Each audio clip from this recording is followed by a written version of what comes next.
Hey guys, Craig here today, and it's been a while since I've uploaded a video, but today I'm going to be showing you two flash cart things that I recently acquired. So we have the Easy Flash Omega for the Game Boy Advance, and we have the Everdrive GB X7 for the Game Boy Color. And those of you who know what the Easy Flash is capable are, might be going like, well, Craig, why'd you buy both an Everdrive and an Easy Flash when the Easy Flash can also play Game Boy and Game Boy Color games? And that's because, well, I have a Game Boy Color as well. Yeah, it was a little free thing from my brother. So I'm just going to show you both in action on the Game Boy Advance because this doesn't have any backlight mod or anything. So it's going to be impossible to see on this. So I'm just going to show you on the GBA. So I just put a 2 gig micro SD I had laying around in this, which is perfectly fine for a Game Boy. Actually, it's probably overkill for a Game Boy. I think you'd do fine on a 1 gigabyte or even a 512 megabyte micro SD. And then in this one, I put a 32 gig micro SD I had laying around, which even on the GBA is still pretty overkill. I mean, this is probably definitely overkill for a GBA. I mean, it works, and it does the job, but I don't think I'm ever going to use 32 gigs of space for Game Boy Advance games, and I don't think I'm ever going to use 2 gigs of space even for Game Boy or Game Boy Color games. Because I'm not very familiar, outside of Harvest Moon and Pokemon, I'm not very familiar with Game Boy and Game Boy Advance games, but as you can see, let's see if this will focus. Yeah, you can kind of see it says 32 gigs. And then, if this one will focus too, this one also says,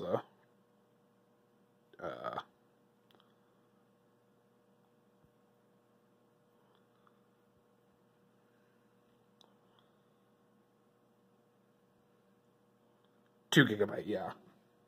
I gotta put my phone down for a second so I can put these back in.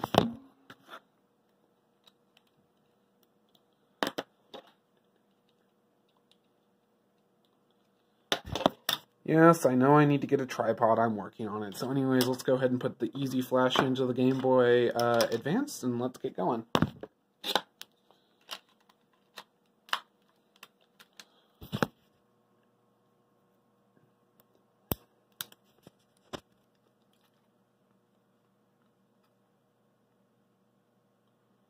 That's the Easy Flash. It's loading up, and then as you can see, it just gives you a list of games.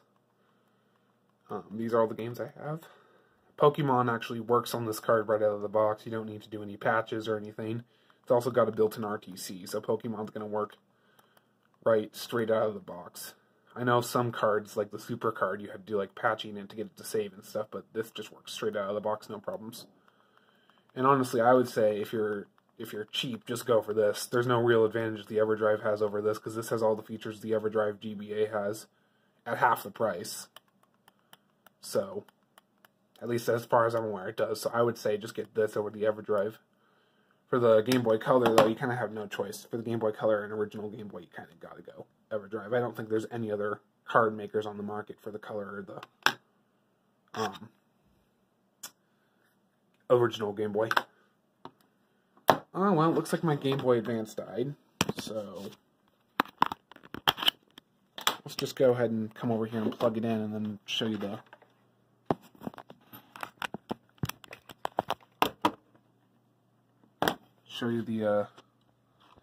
Everdrive on the Game Boy Advance. 1 second.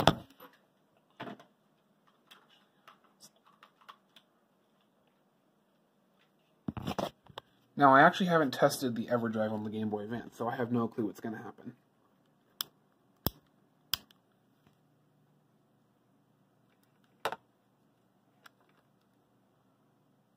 Oh, it looks like it works just fine. But yeah, let's just go ahead and fire up a game to show you that it works. My favorite.